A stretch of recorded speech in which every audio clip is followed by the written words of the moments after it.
definition of an excuse, let's go over that. It's an attempt to lessen the blame on yourself, or that is attached or finding fault with yourself. To seek to defend or to justify or give false reasons why you can't do something. Uh-oh. I don't know about you, but I kind of came up with this excuse, like, oh, I can't get the birdseed because I forgot to do this, and I didn't do that because of this and that. And I went, oh, wait a second. You know, I used everything but the homework. You know, we've done that, haven't we? We do that sometimes. So this teaching, this philosophy reminds us, it teaches spiritual principles about life, doesn't it? It teaches us to help us understand the nature of reality. And what the heck does that mean? It means that there's an infinite presence. There's an infinite power. They have that beautiful saying that Ernest Holmes says, there is a power for good in the universe and I can use it. It is at my disposal. And I don't know about you, but sometimes I forget that. Sometimes I forget that, oh, that I'm made in the image and likeness of God and I am one with God. So I have that power within me. So it says, we understand the creation and our place in it and who we are in the scheme of things. This teaching reminds us of that. However, these principles are more than just an intellectual thing. It's a real deal. Like Lainey was expressing about divine right action. There is divine right action that goes on in everything. This doesn't tell us what to think, but it does tell us how to think. It tells us how to think. And you go, what the heck does that mean? Well, our how to think is, God is my source. And the moment I say that God is my source, everything that's outside of my experience is not my source. Although you and I probably go out in our lives all the time and let the conditions out there determine our temperature, the way we're going to feel about something, the way we think about something, the way we're going to deal with something. We let things happen. The other day, a friend of mine who's a very good friend, I've known her for over 30 years, I was talking to her on the phone and we were going over something of how to do something. And she got really harsh with me. And I was like, yikes. I go, hey, you know, you need to check yourself. What's going on? She goes, what's going on? Well, what's going on with you? And just threw it back at me. And I was like, holy cats. You know, this is kind of intense. So she hangs up and I'm like, why? You've done that, haven't you? Where you get mad like, that person acted like a jerk to me.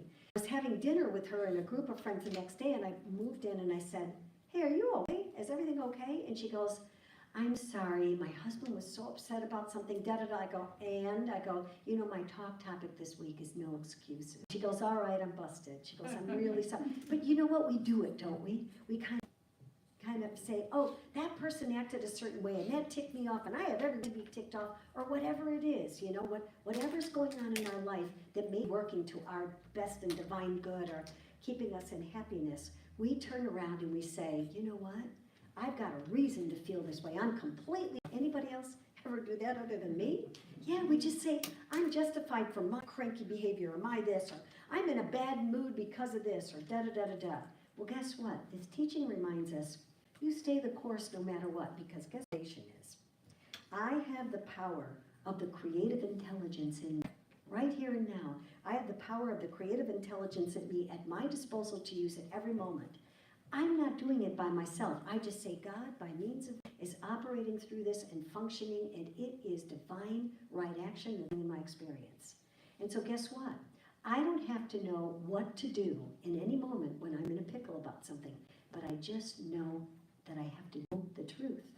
Okay? I have to know the outcome. I don't have to figure it out. I can catch myself in a snarky feeling or a cranky feeling and go, you know what? I'm not going to let myself stay in that cesspool. I'm not going to marinate in those nasty feelings that I'm feeling, even if I feel justified about them, because guess what happens? That energy is a vibration, and guess what? It just attracts more of the same. So you want to snap out of it as quickly as you can.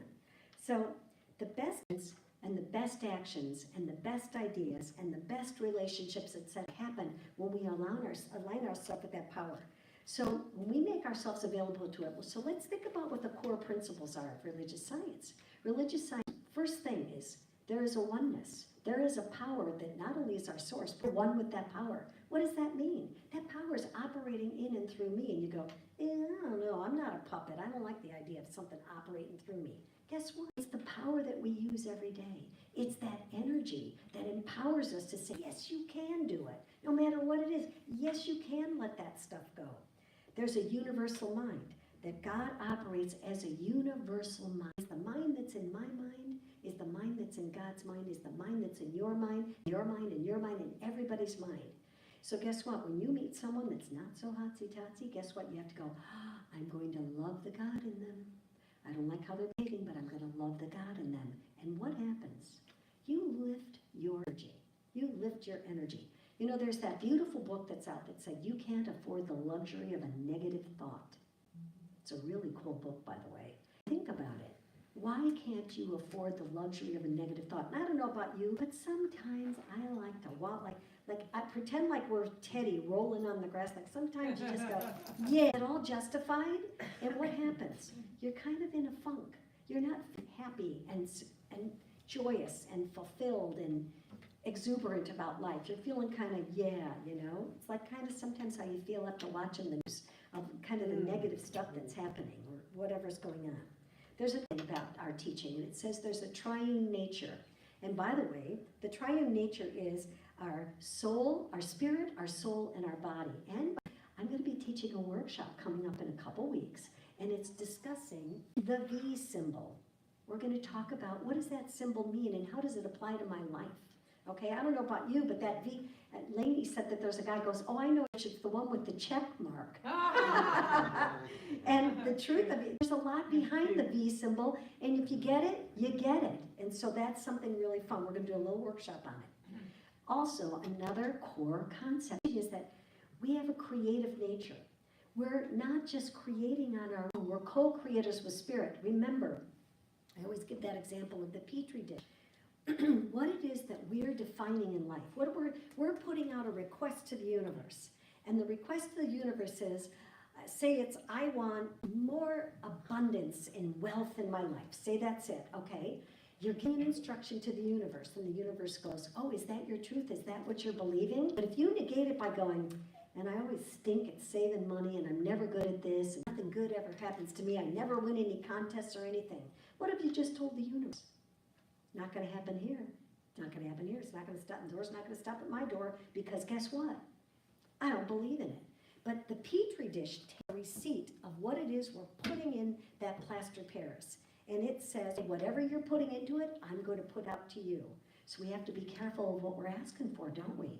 Pay attention to the energy with which we do it. Or, even importantly, pay attention to the beliefs that are in back of that statement that because we may make all these beautiful flowery statements, but it's like we don't believe it. We may believe it for our neighbor. Oh yeah, you could have all the wealth and abundance. I don't know if it's possible, but I can know it for you. Anybody ever do that? We can have great visions for other people, but it starts with us. It starts with realizing the power of God is knowing and speaking through you and ready and able to create for you whatever experience that you want, but you have to be in alignment with it. You have to be in alignment with it. And what does that mean? You have to believe it, you have to know it, you have to feel it, you have to let go of the excuses that stop and from creating it in your experience. I'll give, little examples are, how often do you say yes to things? And how often do you say, would you like to go to lunch? Oh no, I'm good. Could I lend you a hand with this? No, I'm fine. How many say no to our good? And just pay attention to it. Just be mindful of it and go, isn't that interesting? I'm going to stop doing that. Someone goes, hey, can I take you out for a cup of coffee? You bet you can. Say yes. There's something really positive. Just say the word yes. Yes. What does that feel? Well, it could be a little more on. 1, 2, 3. Yes. We could raise the roof by just saying yes. When you say yes to life, you just say yes. The life principles also remind us that we're free. We're free to choose and free to live whatever way we want to. We're not constricted or constrained by what's going on out there. Now, I don't know about you. Yesterday I walked with a friend of mine, and when the winds happened, part of my fence blew over, and the other part that didn't blow over looks like it should have blown over, okay? So we looked at it, and I was always looking at it from the backyard, the cool part that's facing me, and I'm like, cattywampus here, but it's not so bad. And he goes, well, let's walk around the back and look at them. We looked at the back and I went, oh my gosh, what am I going to do? And he's like, oh, you'll figure it out. And this other guy comes, oh, you just fix this and you do this and you do that. I'm like, okay, you know what? I could go into fear. I could go into doubt. I could go into, oh my goodness, I don't know how to do this. And I thought, oh, no, no, no, the universe knows how to do it. And I am open and receptive to all the good in the universe to me out. When was the last time you said that about anything? You know what? You know about something, say all the good in the universe is coming to me right now and figuring it out. I don't have to figure anything out, but I have to be in the flow. I have to be in the stream of knowing. I make excuses about why it's not going to show up. I'm going to absolutely just affirm that it is showing up, you know? I think I've used this story before. My teacher, Dr. Moyer, always said this. There's two little boys, and the parents bring them into a room, and the room is got a big pile of manure in it, okay? And the one little brother says, oh, more poop that we have to deal with, more poop. And the other little boy says, oh, with all this poop in the room, there must be a pony in here somewhere. Are you the person saying there's a pony in here, or are you the person saying, oh, there's more poop to deal with? And guess what? That's the attitude about life. So once we understand that we're always co-creators, guess what? You can't blame anyone else. We alone determine the direction that we're going to go. Paulo Coelho, who wrote The Alchemist, and I don't know if you're familiar with him, brilliant book, by the way, it says, maybe the journey isn't so much about becoming anything. Maybe it's about unbecoming everything that isn't really you. Maybe it's about unbecoming what isn't really you. Sometimes we take on this stuff, maybe a cranky attitude, or people have a judgment about us, we're a certain way. Let it go and step into who do I want to be and how do I want to be? How do I want to be living my life? How am I feeling right now? This teaching shows us that there is a formula to creating what we desire. And it isn't just thinking makes it so. That's very important. Thinking does make it so. But it's not just, oh, I'm just going to think it and it's going to happen. Oh, no, no, no.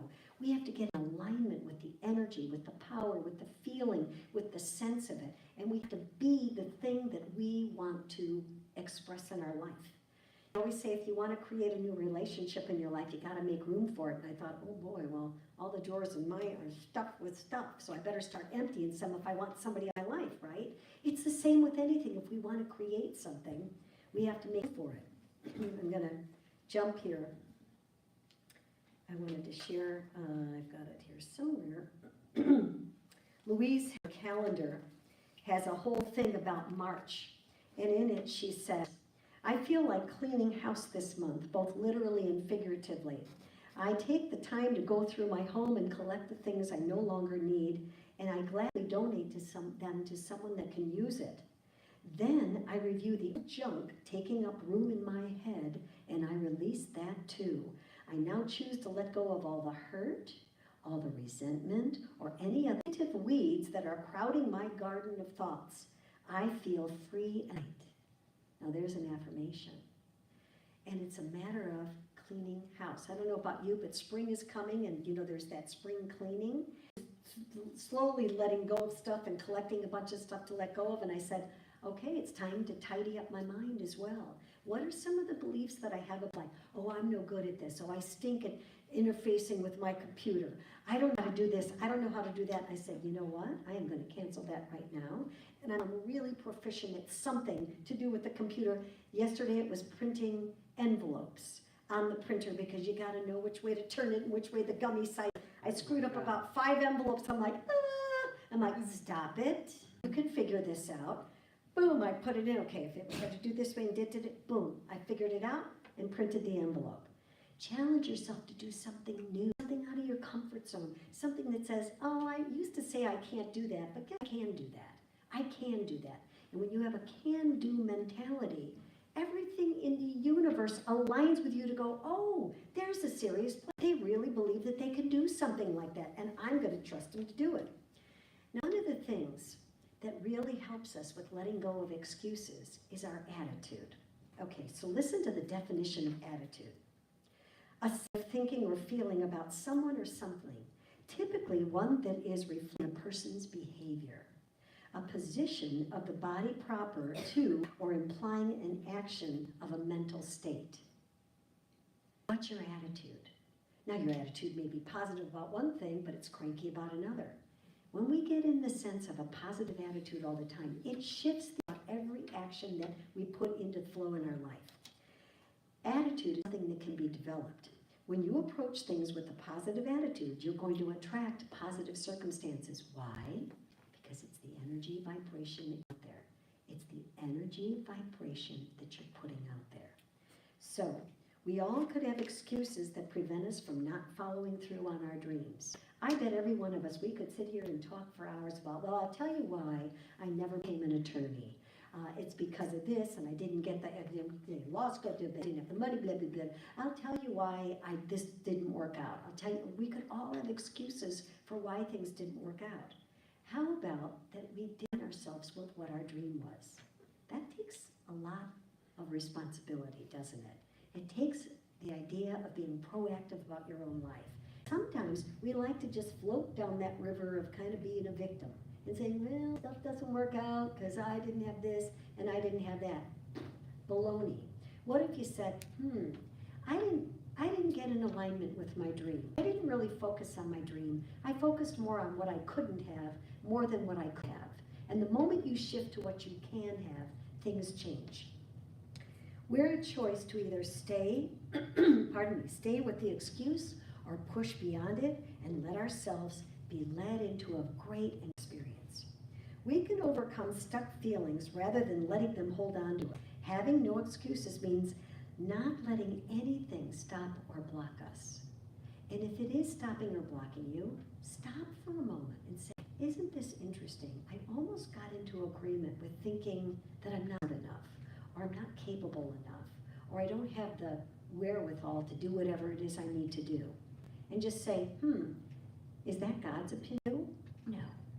God knows you as this beautiful, loving, creative, autonomous, empowered individual. So see through the eyes of God instead of through the eyes of your own limitation, and things will shift. Emmett Fox said, I'm sure most of you are aware of Emmett Fox. He's a very prominent mystical leader, and he says in The Lion's Den, little booklet, the real causes of our troubles lie within ourselves. The only enemies that we have to overcome in the long run are our own fears and doubts. The only things that we have to overcome are our own fears and doubts. So important when things aren't going away, just go, okay, what am I afraid of? What am I really afraid of here that's going to happen? And what am I trusting in? And am I trusting it not working out, or am I trusting in it working out? And the moment you get in alignment with trusting that it's going to work out, you don't have to figure it out, just get in alignment with that. Everything shifts. So many times we let what's out there determine what's going to happen in our experience. We don't realize that there's a reason, there's a season for everything, and just pay attention to it. We're in charge. The moment that we turn from our problem and put our thought on the all-powerful spirit, things happen. An actual application or use of an idea or a belief or a method. It's not a theory, just applied idea. I have 2 ash trees on my property. One's in the front and one's in the back. And when I first moved into I didn't know, I knew trees drop their leaves, but I didn't know much more than that. Well, an ash goes through a whole bunch of things.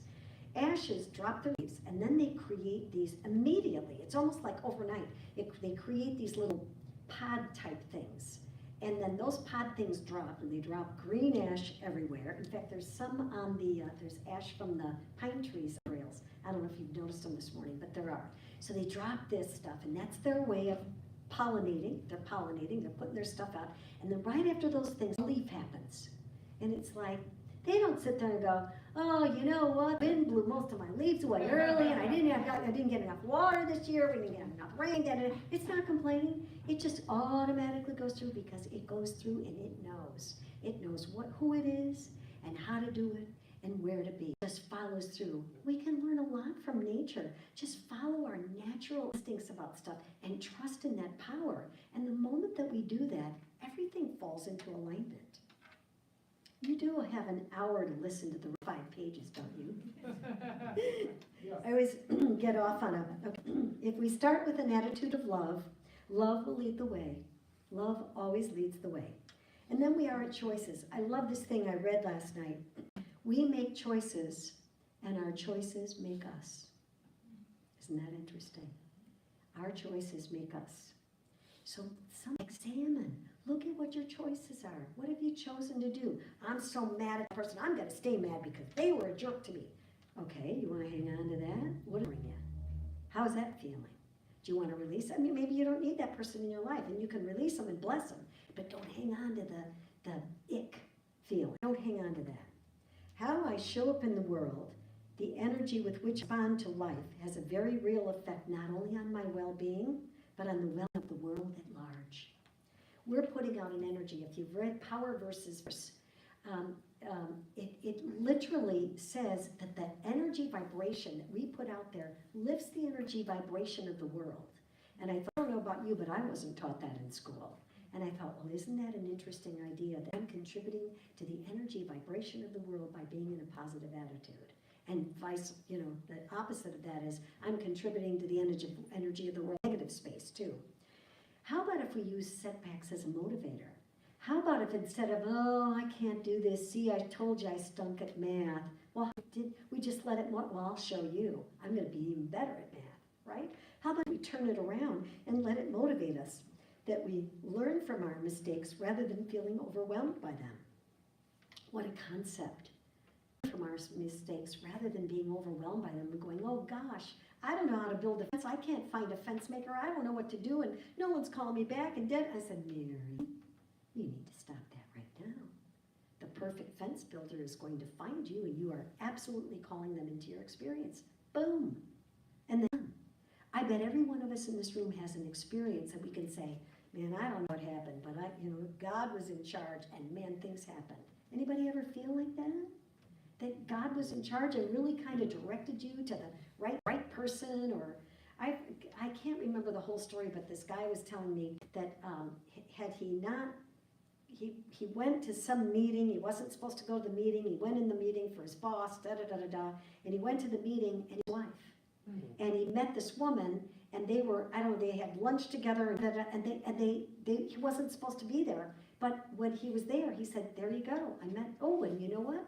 I have a feeling somebody else told me a story about that too. Sometimes serendipity happens. And how does serendipity happen? When you get yourself get out of your own way and get in the power of that absolute knowing that all the good in the universe is for me and happening for me. We can't afford the luxury of a negative thought. So we have to embrace a new way of seeing life. And that is, in order to fully embrace it, we have to release what no longer works for us. Just like we're letting go of the clothes that no longer fit us, or the stuff that no longer, the items, the tchotchkes and all the stuff that clutter our life, we have to let go of the things that no longer serve us. But it requires kind of thinking about it. You got to go, you know what, how's it working for me? Reverend Beverly had that beautiful saying, it works for you when you work it. It works for you when you work it. And when you work it means teaching, when you work that teaching. No growth ever came from staying in your comfort zone, ever. It never came from staying in your comfort zone. Some of us get so comfy, we're like, I don't want to move. I want them to change. If they would change, then my life would be better. It doesn't work that way. They were brought as a gift. And that gift wakes you up to say, oh, there's some things that aren't working so great for you. And you can let them go.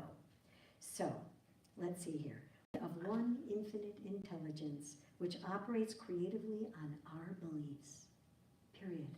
It operates on our beliefs. It doesn't operate on words that we say, because sometimes the words that we say and the connection to our heart isn't happening. Sometimes we feel a certain way, but we say it a different way. God connected. The moment we're connected with those powerful thoughts, that empowers our action and it creates our experience. There is a healing power in the universe that's ready to flow and is flowing through you and I at every moment into our experience, and all we need to do is get out of the way and stop blocking it. Okay. I learned this from my teacher, Dr. Frank, and I love this saying. I keep reminding myself of it all the time. I am the only thinker in my world. I'm the only thinker in my world. And what does that mean? It means that, you know what? All that stuff can go on out there. It doesn't have not a word of truth in it. Not a word of truth in it. I'm only going to accept in my experience exactly what it is I desire. I'm going to trust in divine right action. I'm going to trust in the good flowing through. I'm going to trust in all the answers that I need are coming to me and flowing through me and being a part of my life. And the moment that I align with that, everything shifts. But it requires, like some of our core principles, that we get into alignment and know that power is operating through us. It is a law. It is the petri dish receiving our expression of life. That's it. I'm the only thinker. My happiness, my success, my relation, my joy, my fence being repaired, whatever it is in your life that you're struggling with, it all happens by right of consciousness, only by right of consciousness. Remember Emmett Fox, the only enemies are our fear and our doubt. Let those go. We may call you Pollyanna, but doesn't matter. My thoughts are responded to by that creative power. Now I'd like to just look at your neighbor, and we're going to have an affirmation. Something wonderful is going to be happening and is happening right here and now through you and through me. I let go of my excuses. They're useless anymore. I don't need them. My good is here. I accept it. I see it. I know it. I feel it. I say yes to the universe. So it is. And so it is. All right? Thank you. Okay? Thank you, everyone. All righty. And now we have our guest soloist. Again,